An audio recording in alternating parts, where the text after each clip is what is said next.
37. William T. G. Morton 1819 sampai 1868. Nama William Thomas Green Morton barangkali terdengar asing bagi sebagian besar pembaca, namun dia jauh lebih penting daripada sekian banyak orang terkenal lainnya, karena Mortonlah orang yang bertanggung jawab atas diperkenalkannya penggunaan anestesia atau bius melalui pernapasan dalam proses bedah. Hanya sedikit penemuan dalam sejarah yang begitu dihargai oleh setiap manusia, seperti halnya anestesia, dan hanya sedikit pula yang membuat perubahan demikian mendasar pada kondisi hidup manusia. Betapa mengerikannya proses bedah di masa ketika seorang pasien harus tetap sadar ketika seorang dokter bedah memotong tulangnya. Sungguh tidak terbayangkan.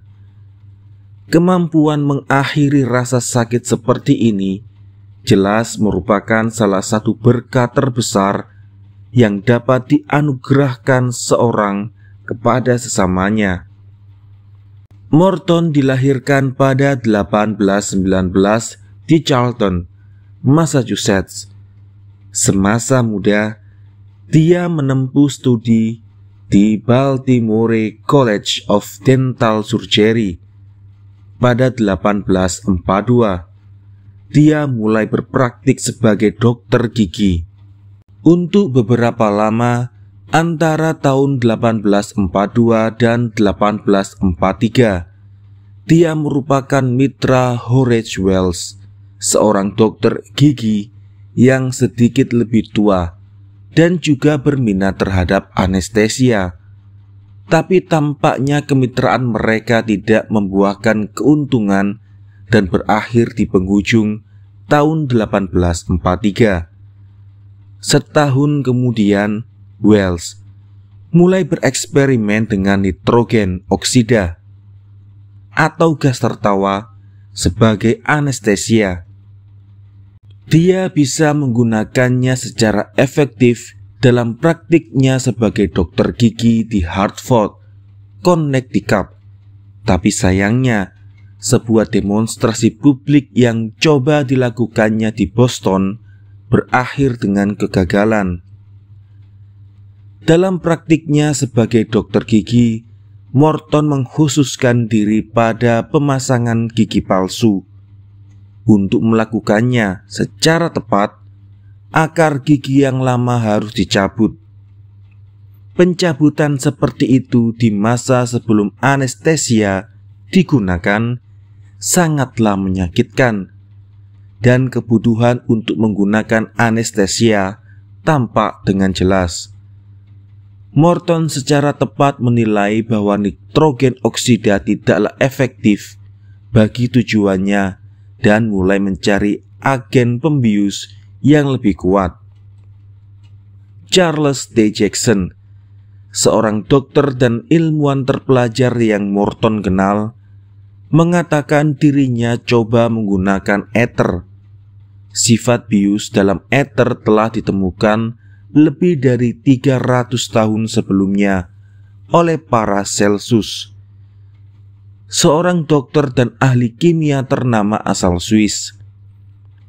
Satu atau dua laporan serupa juga pernah dicetak di paruh pertama abad ke-19.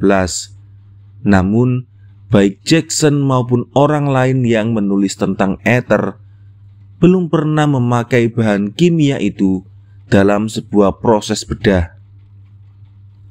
Ether terdengar seperti suatu kemungkinan yang menjanjikan bagi Morton. Dia melakukan eksperimen dengan zat itu. Pertama kali diujinya pada hewan, termasuk anjing peliharaannya, dan kepada dirinya sendiri. Akhirnya pada 30 September 1846 muncullah kesempatan sempurna untuk menguji penggunaan ether terhadap seorang pasien. seorang pria bernama Eben Frost datang ke klinik Morton dengan sakit gigi yang parah dan bersedia mencoba apapun yang mungkin bisa meredakan sakit saat giginya dicabut.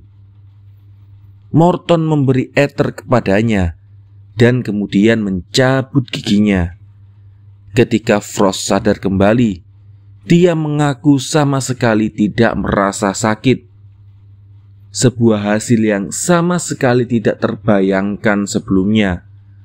Morton pun dapat melihat kesuksesan, ketenaran, dan kekayaan di depan matanya. Walaupun operasi ini disaksikan banyak orang dan dilaporkan dalam koran-koran Boston keesokan harinya, khalayak tidak begitu tertarik. Jelas diperlukan sebuah demonstrasi yang lebih dramatis. Morton lantas meminta kesempatan kepada Dr. John C. Warren, seorang ahli bedah senior di Massachusetts General Hospital di Boston, untuk memberikan demonstrasi praktik di hadapan sekelompok dokter atas metode pencegahan rasa sakitnya. Dr. Warren setuju dan dijadwalkanlah sebuah demonstrasi di rumah sakit. Di sana pada 16 Oktober 1846, di hadapan pemirsa yang cukup besar, terdiri dari para dokter dan mahasiswa kedokteran, Morton memberikan ether kepada seorang pasien bedah, Gilbert Abbott. Dr. Warren lalu mengangkat tumor dari leher Abbott. Anestetik ini terbukti sangat efektif dan demonstrasi ini menuai sukses luar biasa. Dalam beberapa tahun berikutnya, demonstrasi ini yang segera diberitakan di banyak surat kabar bertanggung jawab langsung terhadap penyebaran pemakaian anestetik dalam operasi bedah. Beberapa hari setelah mengoperasi Abbott, satu aplikasi paten didaftarkan atas nama Morton dan Jackson.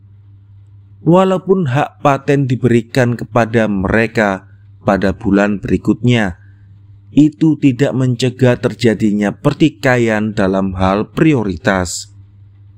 Klaim Morton bahwa dirinya layak mendapatkan pujian atas diperkenalkannya penggunaan anestesia ditentang beberapa orang, khususnya Jackson. Selain itu, pengharapan Morton bahwa inovasinya akan membuatnya kaya tidak terpenuhi. Kebanyakan dokter dan rumah sakit yang memakai ether tidak mau repot-repot membayar royalti, biaya gugatan hukum, dan perjuangannya mendapatkan prioritas segera melampaui jumlah uang yang diterimanya atas penemuannya itu. Dalam keadaan frustrasi dan bangkrut, dia wafat pada 1868 di New York City. Dia belum berusia 49 tahun. Kegunaan anestesia dalam operasi gigi dan pembedahan besar tampak dengan jelas. Dalam memperkirakan keseluruhan arti penting Morton, kesulitan utamanya adalah menetapkan sampai sejauh mana pujian harus dibagi di antara Morton dan orang-orang lain yang ikut terlibat. Orang-orang itu adalah Horace Wells, Charles Jackson, dan Crawford W. Long, seorang dokter dari Georgia.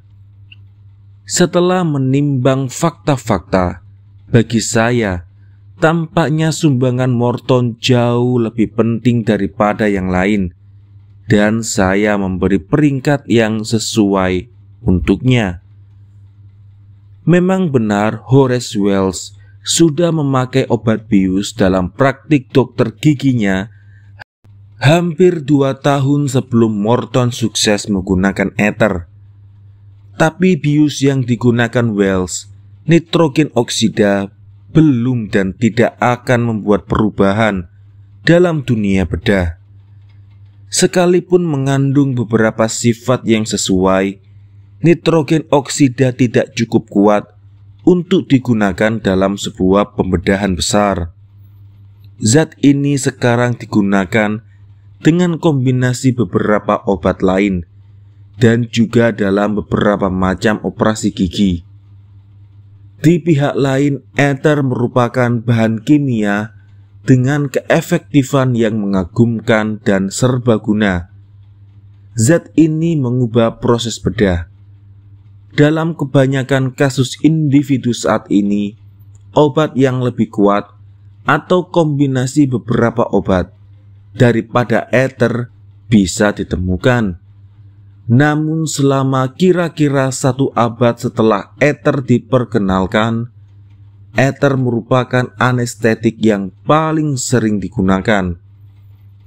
Walau memiliki kelemahan, mudah terbakar, dan menimbulkan efek samping berupa rasa mual, mungkin inilah bius paling serbaguna yang pernah ditemukan.